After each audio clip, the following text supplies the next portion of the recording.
Good afternoon. That was loud. I would like to call the meeting to order and welcome everyone to the May 9th meeting of the City County Planning Board. Would you please stand and join us in the Pledge of Allegiance? I pledge allegiance to the flag of the United States of America and to the republic for which it stands, one nation, under God, indivisible, with liberty and justice for all. I'd like to recognize elected officials in the audience. I see Mayor Rockett and any other elected officials in the audience. Thank you for being in our presence. Today's meeting is being broadcast live on TV 13 and will be rebroadcast at 10 a.m. Friday morning and again at 4 p.m. Sunday afternoon. Our first order of business today will be the consent agenda.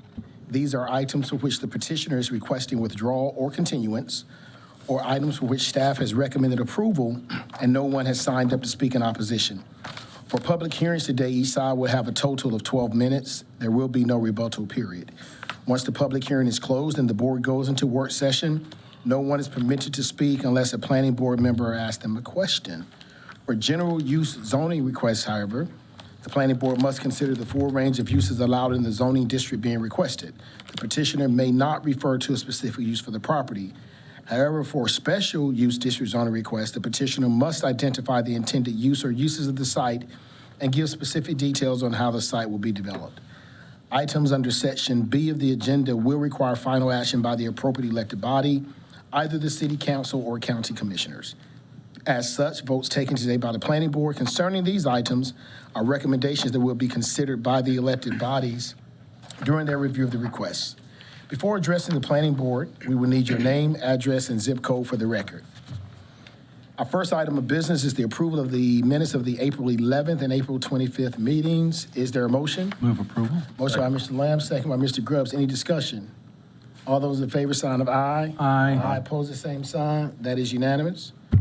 I now will call on Mr. Mark Allred to review the consent agenda. Thank you, Mr. Chair. First up is item B4. This is UDO CC 27. Requested a continuance as we received more than 8 days prior to today's meeting. It will be continued to June 13th. Next up is item B1, case W361C. The petitioner has raised the roar. This is a rezoning from general office to general business limited use. The size of the property is 1.07 acres, west side of Charlotte Boulevard, south of Executive Park Boulevard.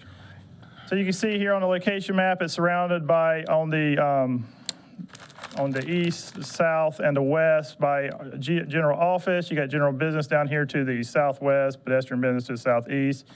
You got Salem Parkway to the north.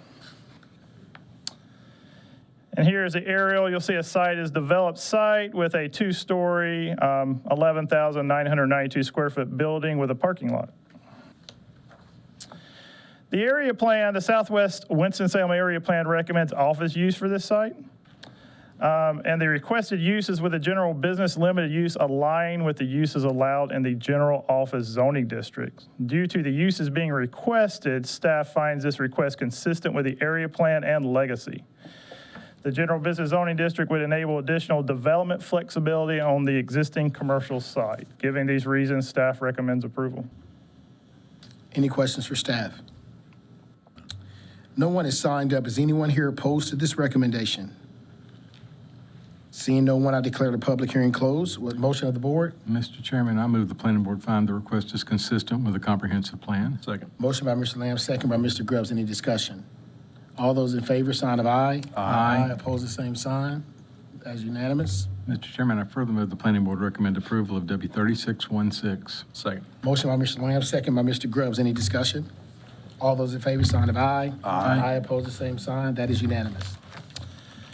Next is item B2. This is case W3617, the applicant's Hubbard Realty of Winston-Salem. The rezoning is a rezoning case from RS9 to highway business. This is 0.47 acres north of Country Club Road, west of Meadowlark Drive. So you take to the north and to the east, you've got residential single family, and to the south and to the southwest here, you got highway business. The aerial shows this site to be undeveloped and heavily wooded. To the south site that you currently see marked, it shows the site has been cleared, showing that the site's access would most likely come from Country Club Road. The area plan recommends office low-intensity commercial use for this lot. However, the lot is within a special land use condition area that recommends more intense uses along Country Club Road. Considering the SLUCA, staff finds the request is consistent with the recommendations of the West Suburban Area Plan Update and Legacy. The proposal will facilitate the introduction of new commercial and business services to support neighborhood needs. Therefore, staff recommends approval of this request. No one has signed up. Is anyone here opposed to this recommendation? Seeing no one, I declare the public hearing closed. What is the pleasure of the board? Mr. Chairman, I move the planning board find that the request is consistent with the comprehensive plan. Second. Motion by Mr. Lamb, second by Mr. Grubbs. Any discussion? All those in favor, sign of aye. Aye. Opposes? That is unanimous. Mr. Chairman, I further move the planning board recommend approval of W 3617. Second. Motion by Mr. Lamb, second by Mr. Grubbs. Any discussion? All those in favor, sign of aye. Aye. Oppose the same sign. That is unanimous. All right, next up we have is case C1, subdivision 2024046. This subdivision's name is Anchor Acres. The developer is Anchor Property of Raleigh, LLC. It's a 13-lot major subdivision, RS9, 4.88 acres, east side of Burke Mill Road, south of Hospice Lane. So to the north, the east, and the south, you see is RS9. There is an RM12S to the west. Anchor Acres, again, will be a 13-lot subdivision with one road connecting it to Burke Mill Road. Site plan meets UDA requirements, and staff recommends approval. Any questions? Any questions for staff? Just for information, one question. What is the vertical area shaded gray? That is a perennial stream and kind of the 50-foot buffer. That, is it 50? It's the buffer, that's the stream buffer on each side. Yes, thank you. You're welcome. Is he finished? I'm sorry. Mr. Chairman, I recommend approval. Second. Motion by Mr. Lamb, second by Mr. Grubbs. Any discussion? All those in favor, sign of aye. Aye. Oppose the same sign. That is unanimous. Sorry about that.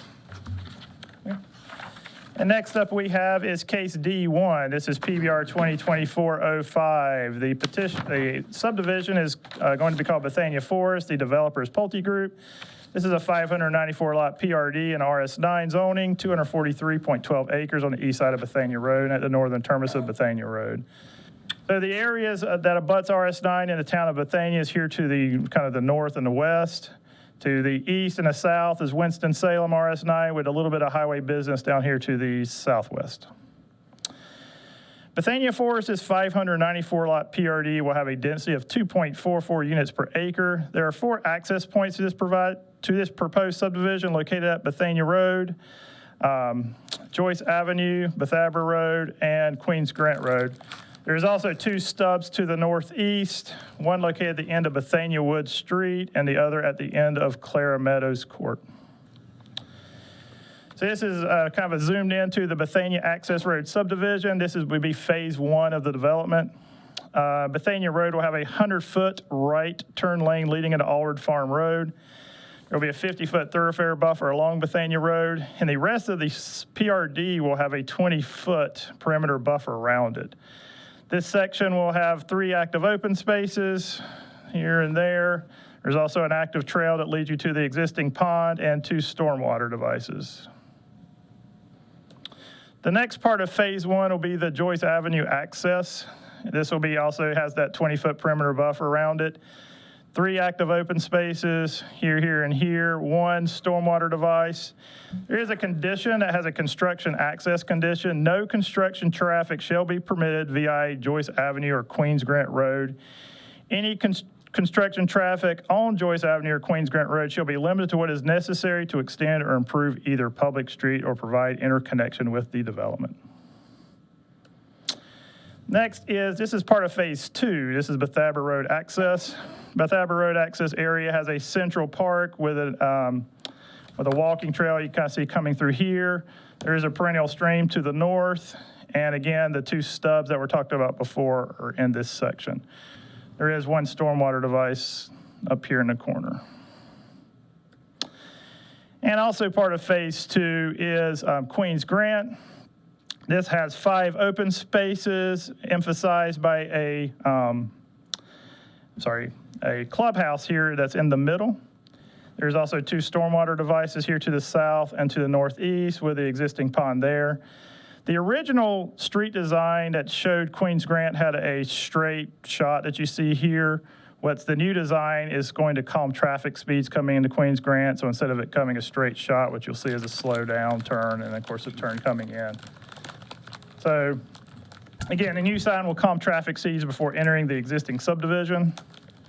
The site plan overall meets the purpose of a PRD with good street design, interconnectivity, and open space. Site plan meets UDO requirements, and staff recommends approval. Mr. Chairman, I move approval. Second. Motion by Mr. Lamb, second by Mr. Grubbs. Any discussion?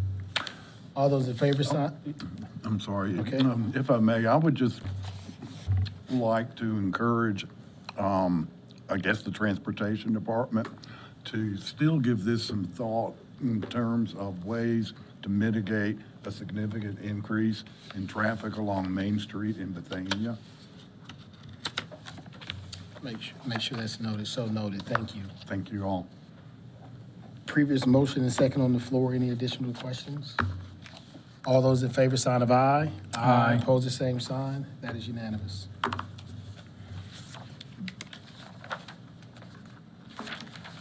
Mr. Chairman, and board, with that, we will go back to item B3, which is our public hearing, and we'll hear from Nick Smith.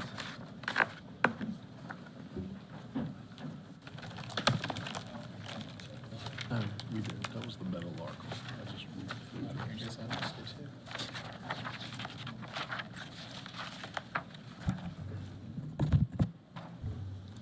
Ready for it. Good afternoon, members of the board. As Chris mentioned, this is case W3618. The petitioners are William J. Garris and the V.G. Gordon heirs. It is a 0.67 acre site located at the west side of South Stratford Road, north of Densmore Street.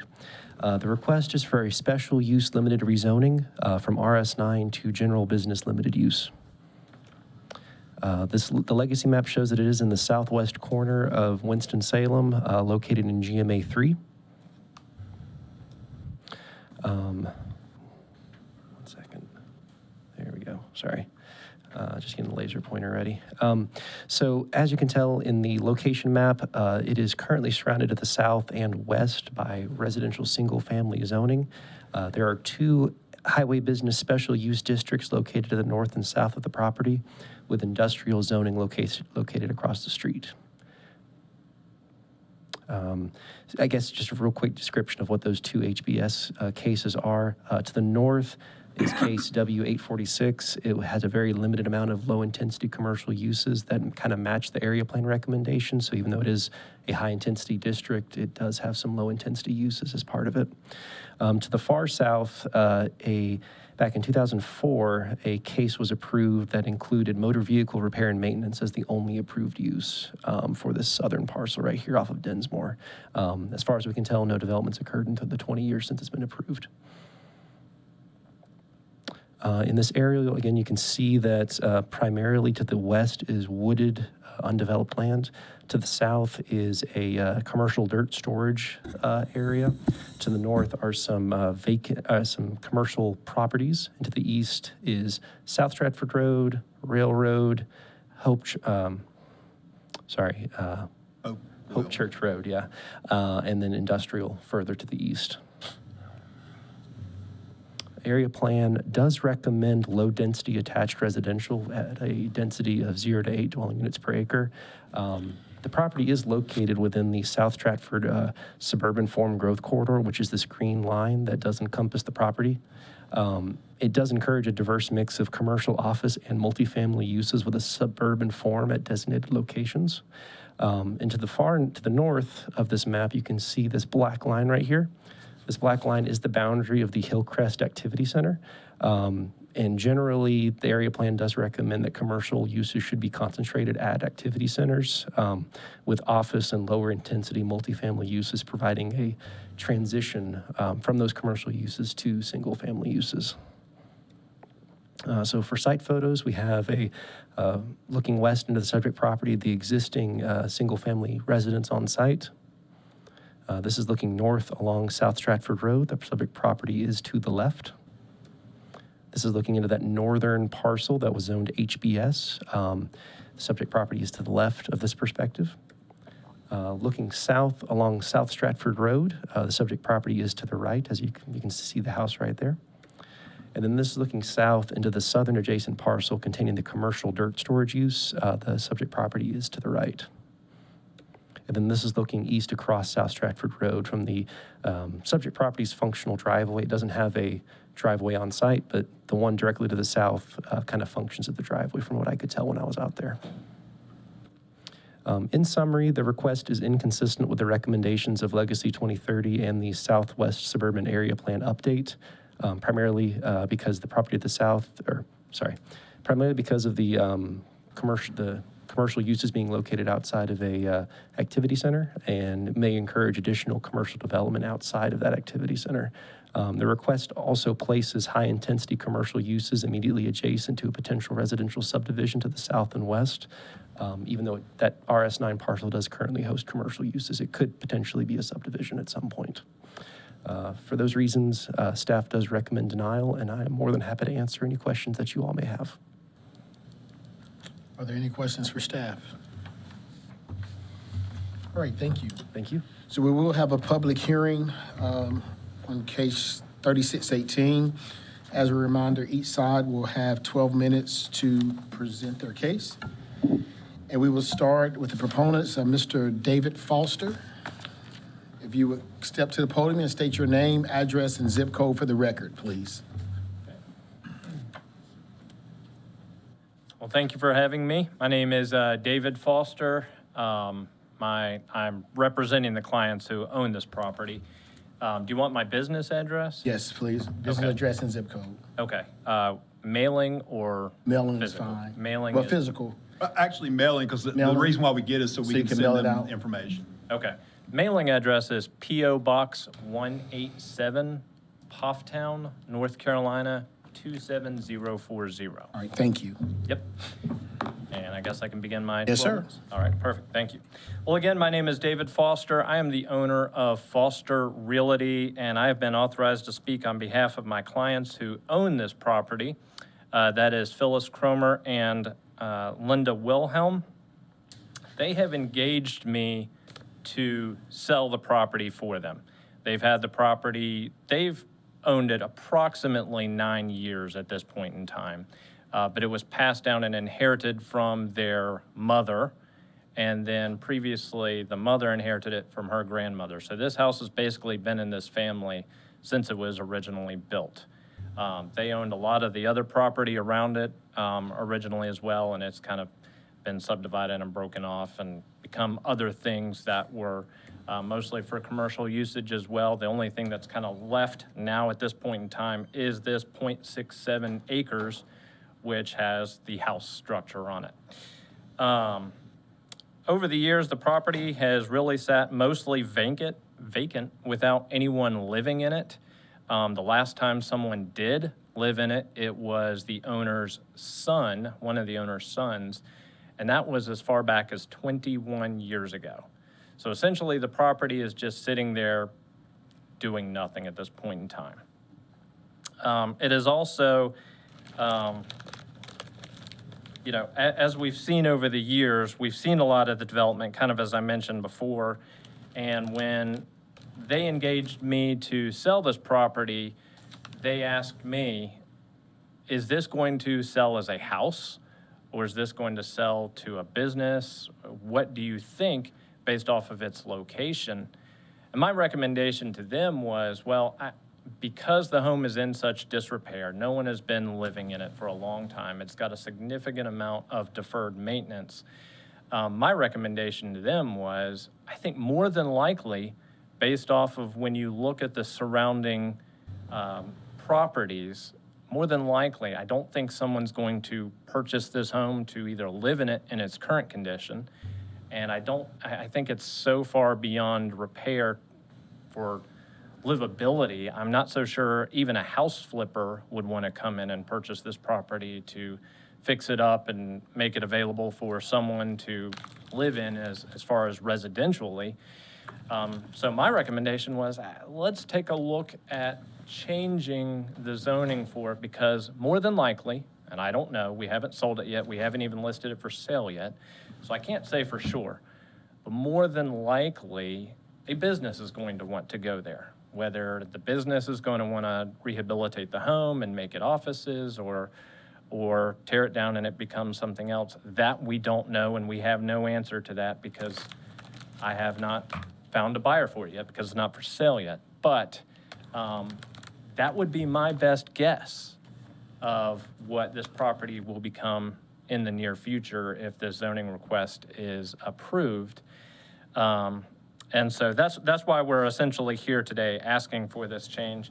As my clients are getting older too, they see they're already retired at this point in time, but they don't necessarily have heirs that are saying, we want to inherit the property. We need this property. We have usage for this property. They don't. So they are at the point now of saying, okay, well, it's been in our family generationally, but at this point in time, after we're gone, there's no usage for it. We don't even have anyone who wants to do anything in our family with it in the future. So they're trying to just figure out what's the best thing to do. And of course, in their minds, that was, well, let's put it up for sale. And then that's where I brought up to them, hey, I think the commercial zoning may be the better fit for it. So we do hope to go to the public market to sell it very soon. And my opinion, and in having conversations with them and their opinion as well, they agreed that the highest and best usage of this property would be changing it over to a commercial status with the business special limited. So thank you all for your time, and whenever it is appropriate to answer questions, I'm more than happy to. All right, see if anyone has any questions for Mr. Foster. All right, thank you. All right, perfect. Thank you all. How much time is left? 7.5 minutes. We have 7.5 minutes if anyone else would like to speak in support. All right, do we have anyone here in opposition? Seeing no one, I'm going to declare the public hearing closed. What is the pleasure of the board on this? I have a question. So the green line,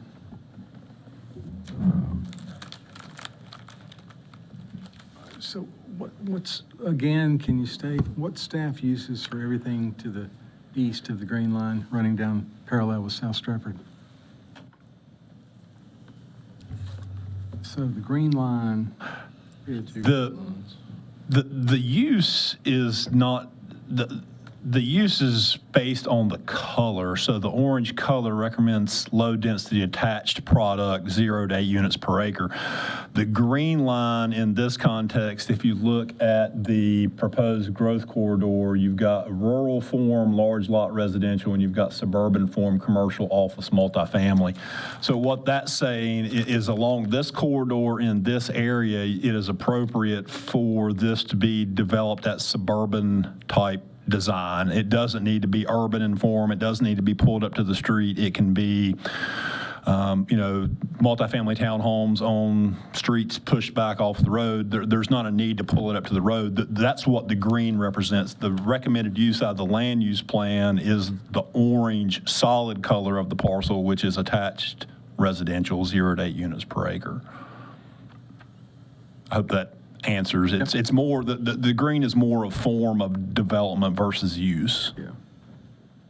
And we've done that on several of our corridor plans. I know we've done it on this plan. I think we also did it on the Peters Creek corridor plan as well. But we don't think residential style, office is appropriate. Well, I mean, again, keep in mind, the last rezoning that we had out here was before we even had an adopted area plan. So the HBS to the south of this that was approved for motor vehicle use, which still hasn't been developed, was approved before we had the current area plan. There was a South Stratford Road Development Guide that was from the mid-1980s that rezoning was consistent with. But with the adoption of the original version of the Southwest Suburban Area Plan, as well as this update, it recommends multifamily here. Generally speaking, we have not, there is another area along this corridor closer to Haynes Mall Boulevard where we have an office conversion recommendation for some of the existing housing stock that's out there. Unfortunately, that housing stock is a little different than the housing stock we had along Reynolda, where we were highly successful with some conversions. Those houses were built in the 20s, 30s, 40s, and were larger and had different architecture. Generally speaking, we haven't had any success. Now, looking at this, that would be a great house to probably rehab for an office, but at this point, that's not what's before us. It's for a general business limited use without maintaining the house. And I mean, again, I think I'm rambling, but essentially, there's not anything in this context that has a recommendation related to maintaining that house and converting it to an office, although it looks like it would be a good candidate. But again, it could be so far beyond repair, it wouldn't be worth it. As far as commercial around this property, how does, Well, again, just as with anything, you have what the recommendation of the plan says, but you also have reality. You have an HBS that's on the ground, that was approved, that's not there. You have the HBS to the north of this, which was the old Ed Kelly's, and then it was Jim Weevil Appliance. But again, they have been vacant for a long time. I believe Contempo Casual may have been in there for a period of time, but I believe currently they're vacant. They can continue to operate, but if they would like to redevelop, the recommendation of the plan is that it all become low, basically an assemblage of property for low-density attached housing. To answer the question about the RS9 kind of landscaping placed directly to the south of the subject property, I believe our staff report refers to it as dirt storage. It's a little beyond that. They sell mulch, they sell sand, they sell gravel, they do commercial landscaping stuff. They sell it that way. It dates from, it's on the 1966 aerial, so it's a legally non-conforming use that has been there for over, right at 60 years. So it's just like with anything, we have to try to, we put forth a recommendation based on planning principles and, trying to not encourage development along an entire strip for commercial, trying to find various uses. In this context, the recommendation is for assemblage of property for attached low-density residential, but it's a recommendation. Have you had a phone call, an email? Have you had any kind of opposition at all? It is my understanding, I would turn to Nick, as of this morning, we did not, and obviously you saw that no one is here, so. There was one person that reached out, but the petitioner, David Foster, addressed those issues with him. It was a question about, it was a neighbor that lives down on Dinsmore Street that was just inquiring what the rezoning was all about, Right. but Mr. Foster handled it. Okay. So there'd been no other outreach beyond that. It just slings, you can't do, you're going to have a hard time doing anything with that size piece of property. You're going to have to assemble some land out there to do what the land use plan talks about, but there's no opposition. There's, quasi-commercial on both sides of it. Last question. I'm sure, because you all always do such a good job with this, you probably investigated some other potential things that the petitioner might want to request, a different kind of zoning, or is it just because of the land use plan, all you can recommend professionally is attached multifamily? Yeah, I mean, in and of itself, I think the petitioner did a fairly good job of limiting the uses that they were requesting. They didn't come in with an exhaustive use. A couple of uses are, a little high intensity, generally speaking, but, because the area plan recommends a attached multifamily low-density product, they have a desire to do a commercial. The property is so small, like you said, the only way to make it work for the use of the area plan is an assemblage. It wasn't any, again, I wasn't privy to the early conversations, but there's not a lot of cooperation, not a lot of compromise that could be reached. At the end of the day, just like with anyone, we tell them what our recommendation is going to be, but we will help them through the process, and that's kind of where we are. And again, it's not the worst thing in the world, but it doesn't comply with the area plan, and I'll leave it at that. And Kirk may have something. Yeah, just one thing I wanted to add, since I was involved in the the plan process for this area back in 2014, 2015, and working with the citizens on that process. I think folks definitely recognize that this wasn't, as Mr. Foster said, a single-family necessarily appropriate area, or it wasn't likely to continue to be single-family in nature. But that being said, this area has kind of put a lot of hopes or enthusiasm into seeing the Hillcrest area develop and the Somerset Crossing Shopping Center, which, again, there's still some vacancies in those developments. I know we've seen a couple of things take place recently in Hillcrest, but there's still most of the land kind of on the northeast of Hillcrest Center Drive that we still have developability there. We still have some of the area that Chris was talking to kind of along the Atwood Acres area between there and the Haynes Mall Boulevard corridor. So the question was, again, if you allowed commercial or even office or mixed use in this area, are you weakening some of the desirability or potential of those areas? And it was felt that since this was mostly undeveloped or developed in the capacity of dirt, mulch, other similar materials that were easily removable, this could be assembled into multifamily. So that's probably more than you needed, but that's just kind of the backstory on how this recommendation got to be. Thank you. What's the approximate length of the road frontage there? They have about 100 feet of road frontage on this parcel. Yeah, I think, if I were to look at this and underwrite it as multifamily, right, there's still plenty of land there to do something really interesting if it, the economics worked. I think you've carved off this highway business special frontage that is, kind of wants to be that, even if, that parcel to the south isn't developed yet, even though it's rezoned, kind of naturally just fits, just because there's not much of an opportunity to do much with this parcel. Like, I think we all acknowledge that. And because the non-conforming use is technically not a rezoning, there's no like buffering required there. It just makes it really difficult. I think the natural assemblage now would be to assemble with The HBS. the HBS, because that's what it's between. And if there are other opportunities for the more residential or multifamily or higher density, there's still the ability for it to do that. And because you're not really gonna give access probably off of the secondary residential streets, you're not going more than likely to disturb that single family. So you would have your higher density residential adjacent to it, but not through it. That can all still happen within our typical, use pattern with the highway business. To me, it's where it actually sits, such a small parcel between the reality of what's there on the ground now. Okay, Mr. Chairman, I'm going to move the planning board find this request is inconsistent with the comp plan. Second. Motion by Mr. Lim, second by Mr. Grubbs. Any discussion? All those in favor, sign of aye. Aye. Opposed, the same sign. That is unanimous. Mr. Chairman, I further move the planning board recommend denial of W3618.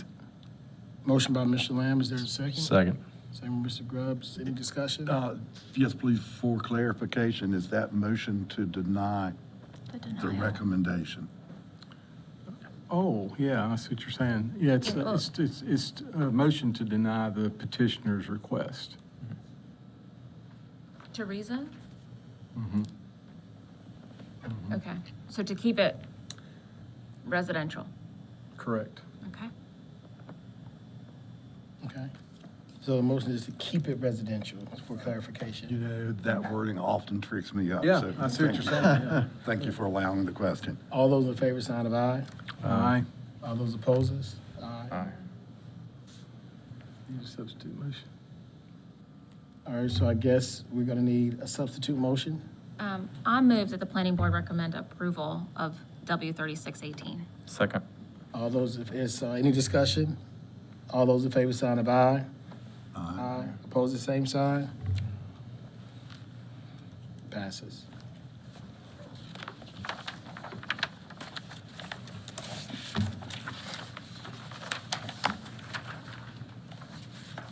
All right,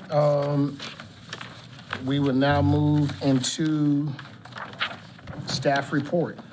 Sorry, I was busy writing notes. I'm getting there. Mr. Chairman, Board, I'll first turn to Kirk, who'll give you a preview of your May work session. All right. Good afternoon, everyone. First of all, I feel like I'm kind of behind a wall or a balustrade here with this new monitor here, so I'm trying to make sure I can see everyone's faces. Oh, you have the new one? Yeah, we've got a bigger monitor over here. One that works, actually. Yeah. You took ours and then it didn't work. Yeah, so we've actually finally got a new one here, so knock wood that this continues, but there should be at your place a copy, there you go, thank you, Chris, a copy of the proposed Planning Board 24-25 fiscal year work program. We're not going to talk about this in much depth today, but I did want everyone to have a copy of this that you can look at your leisure between now and work session, and we can discuss it, and if the board feels comfortable at that time, the board can make a motion to approve, or if not, we can talk about it more at the June meeting. But just to give you a brief summary of what you'll find in there, obviously the Forward 2045 plan that Amy has been leading will be the biggest work program item for at least half of the year. And there are a few other text amendments that are proposed, most new text amendments that you'll see under Section 5, I believe, of the report, but pretty much everything else is a carryover or modification of an existing item. We're also going to be presenting the annual report of the Community Appearance Commission. Mr. Patino will certainly enjoy that given his experience as a CAC member in the past. And when we were going through the consent agenda, UDOCC 27 was mentioned as being automatically continued. That's the text amendment that Nick Smith presented to you all a few weeks ago about some procedural changes for the boards of adjustment to get them right with state statute. In the interim, since we briefed you on that, Deputy City Attorney Jerry Contos came to us with some stormwater-related issues, and their current, soon-to-be gone Stormwater Review Board, its responsibilities will be getting handed off to the Board of Adjustment. So we need to write that in this same section of the ordinance. As a result, rather than doing a second text amendment, we've decided to continue this since it deals with the same section. That may or may not be coming back to you in May. We're kind of working with our partners in Stormwater and Legal on that, but if nothing else, I wanted to give you an update that that's where things are on that item. So that's it for me, Chris. All right, thank you. The next item, I'll turn to Brian, who'll give you a preview of your June caseload. Mr. Chairman, so next month, for now, we've got 9 total items, 7 new rezoning requests. We'll see about the text amendment and one request to withdraw a preliminary approval from, I believe, 2003. And that's what we've got. Mr. Chair. I apologize. Just a little plug that May is Historic Preservation Month. The tours, for anybody watching at home, the tours currently have already been booked, but the Historic Resources staff, Michelle and Heather, they're doing a waiting list for that for the next time they do another tour. Mr. Chairman, Board, the only other thing I was going to mention, I know that, with Bethania Forest and with Queens Grant in and of itself, there was some communications between the town of Bethania has retained Matthew Bryant to reach out, and he reached out to both the developer and to staff about the town of Bethania potentially assuming maintenance of Queens Grant and potentially looking to do an action that would close that as a public street. There's a lot of investigation that has to go into whether or not that can or can't be done. But if that were to come to fruition, it still wouldn't have an impact on this approval, except for the fact that if that road ceased to be a public road in the future, then theoretically they would amend their plan to just remove that connection and turn that existing, where the connection is shown into a couple of lots. So I was actually going to try to say that before the motion for approval and the second, but you were so quick that I didn't get the chance to. So I just wanted to, but since the mayor was here, I did want to just, make sure that the board was aware of that. And we had communications with Matthew Bryant to that effect, and also we had discussions with both the deputy city attorney and the county attorney on this, and they gave us the all clear to move forward on the action today, because if Queens Grant ceases to exist as a public road in the future, then again, they would just modify their plan through the staff change and call it good. If that were to happen, would the loss of that fourth access point still render the plan in compliance with UDO requirements? It would, because at that point the connection wouldn't be there, so there wouldn't be a connection for them to have to connect to, if you understand what I'm saying. In other words, if the public road isn't there and the connection goes away, they still have multiple means of ingress and egress, and they would also have 2 additional stubs where there would be future interconnectivity. So it would not render this plan in violation of the ordinance. Yeah. So that's all I had, Mr. Chairman. That's all I had under staff report. Oh, no, that's fine. All right, is there anything else for the good of the order? I guess I would like to remind everybody it's Mother's Day. It's always a good reminder. Not necessarily this kind of planning related, but keep it in mind. That's a word of warning to those. And with that, I'll have a motion to adjourn. All right, motion to adjourn. Please don't forget your work program.